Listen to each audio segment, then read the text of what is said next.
ಆರಾಧನೆ ಯೇಸುವಿಗೆ,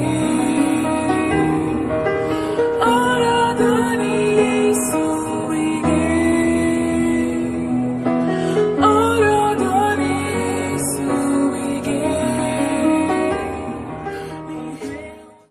ಕರ್ತನಾದ ಯೇಸು ಕ್ರಿಸ್ತನ ಅತಿ ಪರಿಶುದ್ಧ ನಾಮದಲ್ಲಿ ನಿಮಗೆಲ್ಲರಿಗೂ ಕೂಡ ವಂದನೆಗಳು. ಮತ್ತಾಯನು ಬರೆದ ಸುವಾರ್ತೆ 5ನೇ ಅಧ್ಯಾಯ 44ನೆಯ ವಾಕ್ಯ. ಆದರೆ ನಾನು ನಿಮಗೆ ಹೇಳುವುದೇನೆಂದರೆ, ನಿಮ್ಮ ವೈರಿಗಳನ್ನು ಪ್ರೀತಿಸಿರಿ, ನಿಮ್ಮನ್ನು ಹಿಂಸೆಪಡಿಸುವವರಿಗೋಸ್ಕರ ದೇವರನ್ನು ಪ್ರಾರ್ಥಿಸಿರಿ. ಪ್ರಿಯರೇ, ಈ ವಾಕ್ಯದಲ್ಲಿ ನಮ್ಮ ಕರ್ತನಾದ ಯೇಸು ಕ್ರಿಸ್ತನು ವೈರಿಗಳನ್ನು ಪ್ರೀತಿಸುವುದಕ್ಕೂ ಹಿಂಸೆಪಡಿಸುವವರನ್ನು ಅವರಿಗೋಸ್ಕರ ದೇವರನ್ನು ಪ್ರಾರ್ಥಿಸಬೇಕು ಎಂಬುದಾಗಿ ಕಲಿಸಿಕೊಟ್ಟಿದ್ದಾನೆ. ನಮ್ಮ ಕರ್ತನಾದ ಯೇಸು ಕ್ರಿಸ್ತನು ತಾನು ತನ್ನ ಜೀವಿತದಲ್ಲಿ ಯಾವುದನ್ನು ಅಳವಡಿಸಿಕೊಂಡನೋ ಅಥವಾ ಮಾದರಿಯಾಗಿ ತೋರಿಸಿಕೊಟ್ಟನೋ ಅದನ್ನೇ ಆತನು ಬೋಧಿಸುವವನಾಗಿದ್ದಾನೆ. ನಮ್ಮ ಕರ್ತನಾದ ಯೇಸು ಕ್ರಿಸ್ತನನ್ನು ಶಿಲುಬೆಗೆ ಹಾಕಿದಂಥ ಸಮಯದಲ್ಲಿ ಯೇಸು ಕ್ರಿಸ್ತನು ತಂದೆಯಾದ ದೇವರ ಬಳಿಯಲ್ಲಿ ಪ್ರಾರ್ಥನೆ ಮಾಡುವಾಗ, ತಂದೆಯೇ, ಇವರು ಏನು ಮಾಡುತ್ತಾರೋ ಇವರಿಗೆ ತಿಳಿಯದು ಎಂಬುದಾಗಿ ಆತನು ಇವರನ್ನು ಕ್ಷಮಿಸು ಎಂಬುದಾಗಿ ಪ್ರಾರ್ಥನೆ ಮಾಡಿದನು. ಅದೇ ರೀತಿಯಾಗಿ ಪ್ರಿಯರೇ, ನಾನು ನೀವು ಕೂಡ ದೇವರಿಗೆ ವಿರುದ್ಧವಾಗಿ ಪಾಪ ಮಾಡಿ ನಾವು ದೇವರಿಂದ ದೂರ ಹೋದವರು ಮತ್ತು ದೇವರಿಗೆ ವೈರಿಗಳಾದವರು.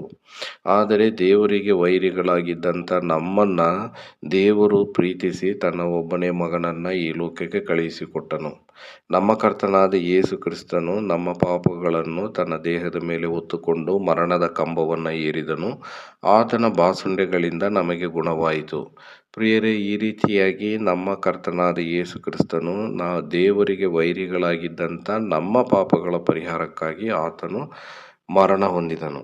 ನಾವು ಯೇಸು ಕ್ರಿಸ್ತನಲ್ಲಿ ನಂಬಿಕೆ ಇಡುವಾಗ ಆತನ ಒಂದು ಪಾಪ ಕ್ಷಮಾಪಣೆಯನ್ನು ನಾವು ಹೊಂದಿಕೊಳ್ಳುತ್ತೇವೆ, ದೇವರ ಮಕ್ಕಳಾಗುತ್ತೇವೆ.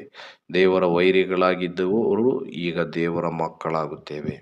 ಹೀಗೆ ದೇವರಲ್ಲಿದ್ದಂಥ ಅದೇ ಗುಣವನ್ನು ನಾವು ಹೊಂದಿಕೊಂಡು ನಮಗೆ ವಿರುದ್ಧವಾಗಿ ಪಾಪ ಮಾಡುವವರನ್ನು ನಾವು ಕೂಡ ಕ್ಷಮಿಸುವಂಥ ಒಂದು ಬಲವನ್ನು ಹೊಂದಿಕೊಳ್ಳುತ್ತೇವೆ.